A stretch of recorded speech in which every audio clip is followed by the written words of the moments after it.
Hey team, Jen here. I am making this video today as part of my writing overview series, which I have designed to help students who are taking courses with me to better understand the slippery and problematic academic genre. Um, in this installment, I wanted to talk about the use of I and also of other personal pronouns such as we or you in the academic genre in particular. So I wanted to begin by talking about when not to use personal pronouns. And I want to finish with when to use personal pronouns.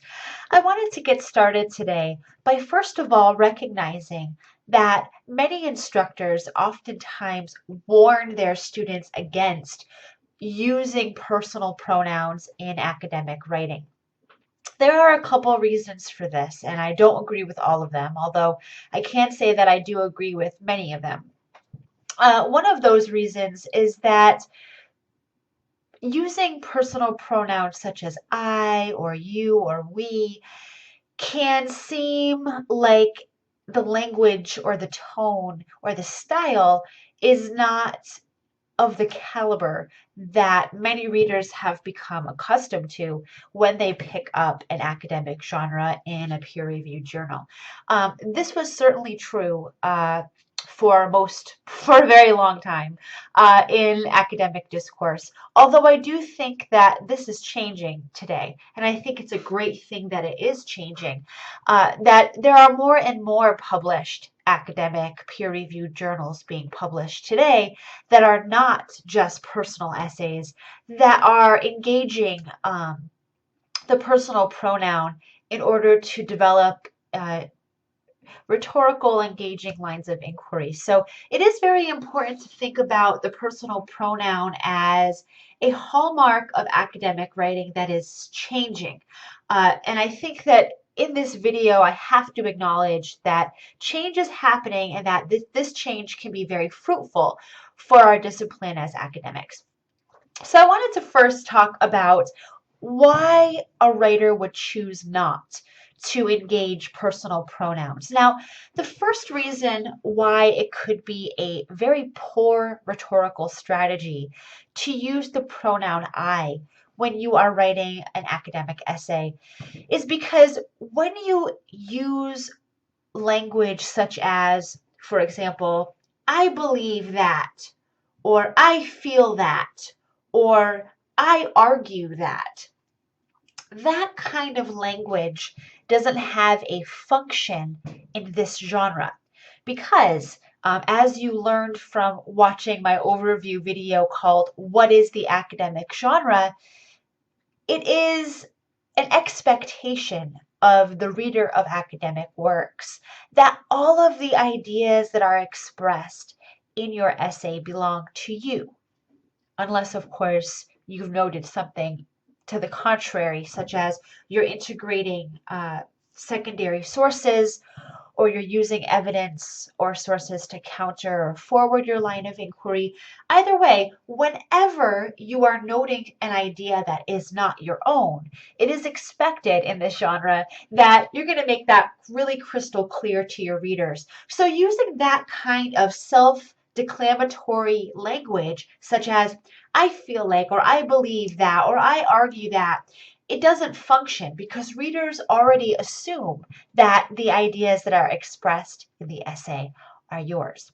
So in that sense, if the personal pronoun doesn't function, you ought not to use it, right? And so instead of when you use a personal pronoun, it stands out in this genre. Our attention is drawn to it because we want to know how it functions. At least that's true for me. So when you use I or we or you, I want to know why you've used it. There must be something special going on. It really indicates something really special. So think about it in that way. It also makes the pronoun, in a way, the center of your observation, taking away the attention of the other subject of your sentence. So for example, if you're writing about what you are arguing about Heart of Darkness, I argue that Joseph Conrad's Heart of Darkness presents a very anti-feminist message.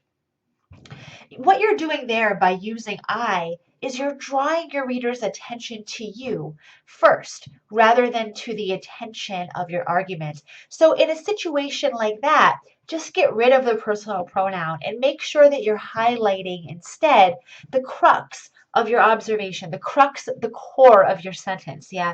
So that'll lead you to a stronger sentence that can really withstand the interrogation of the academic genre.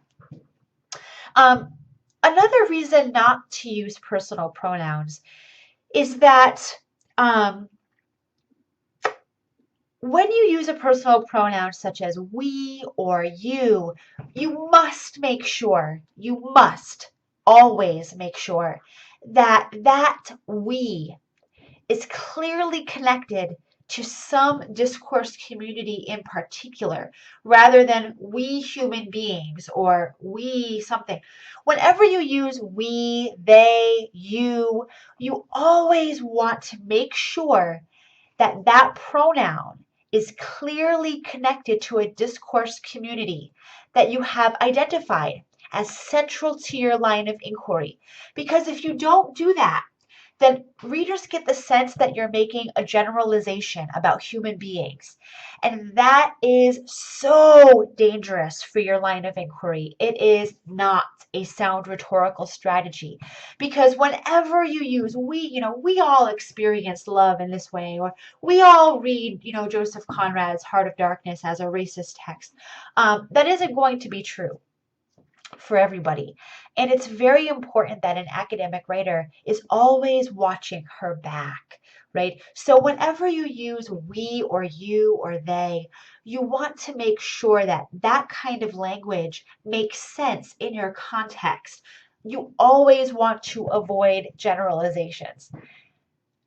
And that's a generalization, isn't it? You almost always want to avoid generalizations. There are exceptions to every rule, which is something that you always want to keep in mind when you're writing any essay, right? Is that you always want to use your rhetorical prowess to guide you. I use my rhetorical prowess by asking myself the question of functionality. How is my choice functioning in this essay for me? I encourage you to ask yourself that question too whenever you engage personal pronouns. Now, I want to talk about some reasons. Oh, the third reason why using personal pronouns in academic essays has historically been shunned is because the personal voice and personal experience in essays has, for a long time, been looked down upon. As I mentioned before, this is changing, and it certainly is changing in my courses because I do think that there is a value to our cultural histories, our personal histories, our value systems. And I think that we ought to manifest that when we're writing an essay that could benefit from it. Not every essay is going to benefit, for example, from my experience growing up really poor in a trailer park in Massachusetts to parents who were mostly illiterate. Now, if I were writing an essay about literacy, I could see that I would want to engage the personal voice and tell a story about my history, where I'm coming from, like Richard Rodriguez does, for example, in The Hunger of Memory. But if my personal experience isn't going to function as logos, it's not really necessary to bring it in. So always think about functionality. I wanted to turn our attention to conclude today about when using personal experience could be positive, because it isn't black or white. There's a lot of gray area. And the more that we open ourselves up to this kind of sensibility, I think the stronger writers will be in the long run, not just of the academic genre, of course, but of any genre and any form of communication that we are engaging in. So when you want to use personal pronouns, let's talk about the use of I. It can be very fruitful when you're using I to take the attention onto yourself. You are engaging your cultural values, your personal experience in a way that serves as logos. So you're using it as a form of evidence to really propel your line of inquiry because you have something to offer. something you know, something you've done that can really enhance how we grapple with the text or the context, then it's very useful for you to use I. If you didn't use I and you tried to pass that off as something in the third person, it seems very suspect. It seems like it's lacking the intimacy that the academic genre could have. So if you are pulling in personal experience, cultural values, something like that, as logos, own it, manifest it. It is okay for you to bring in what you know, what you do, what you have done, what you've gone through as part of your line of inquiry if it's relevant, if it's functioning, if it enhances your line of inquiry. Um, if it doesn't, don't bother, right? Because it's taken for granted in academia that we are writing about things that we care about. We're writing about things that we're passionate about. So you don't need to you bring in the personal pronoun I to reflect that. That's already something that's taken for granted to be true. But if you want to bring in, for example, that you came from a trailer park in Massachusetts and were a child of mostly illiterate parents and grew up with a lot of shame surrounding the act of reading, then and you want to use that to enhance your argument about the role of literacy today in first world countries, then absolutely bring it in and use I because you're talking about yourself, right? You're telling a story. You're using logos. You're using it as logos. Another reason that you might want to use personal pronouns such as we or you is if, for example, use we if you are talking specifically about a certain demographic and you want to make sure that you are identifying that demographic so that every time you use we, it's clear that you're invoking that discourse community again. So, for example, if your we is upper middle class, black, women living in the deep south, you want to make that really clear. And you do want to have a purpose, a function for your we in every essay. Never just throw we out there as a generalization. Ever. Please don't ever do that because it's showing that you're being mindless in your association. You're saying you're making a generalization about humanity. And unless you're writing a 5,000 page treatise of human philosophy, it's not something that you want to get into. It's going to be very dismissive. It is very dismissive of human nature. So make sure you identify if you use the pronoun you and you're speaking directly to the reader, it should always be clear why you are assaulting the reader in that way, why you are pointing a finger at you. It has to be clear. There has to be a function to that. In most academic essays, there isn't. However, that isn't always true, right? There are moments in which you want to make the reader self-aware. You want to bring attention to the reader, what the reader is doing, or the reader's life. Make sure that you're not making assumptions that are dangerous whenever you do that, but you can engage you.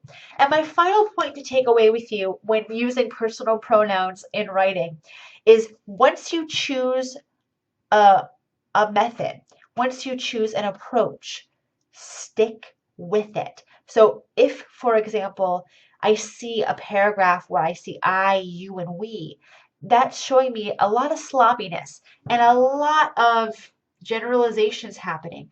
If you want to slant your essay to the we or to the you or to the I approach, maintain that throughout. Okay, so show that use of your pronoun isn't only applicable to this sentence or this thought or this paragraph, but it's a style. It's becoming a style that you're employing throughout the essay to really define it, right? So there is a place in academia for I, you, and we. Absolutely. There's a place in academia, or there ought to be, for everything. But it always has to be mindfully used and it has to have a function that is clear, apparently for you and also for the reader. I hope that gives you some insights. It is tricky, but you have to think about every move that you make. I'll see you later.